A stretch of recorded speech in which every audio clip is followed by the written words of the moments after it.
મિત્રો જય શ્રી રામ। જો મિત્રો અરે એક 8 વીઘાનો નંબર છે।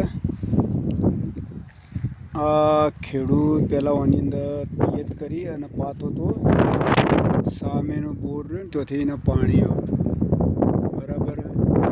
હવે કોઈ રસ્તાની ભોગજળ પડી તો બાપલાની 8 વીઘા જમીન અત્યારે હાલ પાણી વગર પડી રહી છે। હવે ખેડૂતને મન દુઃખ કોઈ હોય, કોઈ એવી તકલીફ હોય તો એનું સોલ્યુશન કરીને એનું પિયત તો આલવું પડે। હવે એના ખેતરમાં તમે જુઓ અળકાયા, બાવળિયા, આકડિયા આવું બધું ઉગી ગયું। હવે એને બિલકુલ એનું પાણી નહીં આપતા, કોઈ બીજી જગ્યાએથી પાણી આવે એવું નહીં। એટલે ખેડૂતોનું ઘણી વખત આવી દશા થતી હોય, કોઈ મન દુઃખના કારણે સામેના બોરવાળો પાણી ના હાલે એટલે આવી રીતના ખેતરમાં અળકાયા, બાવળિયા ઉગતા હોય।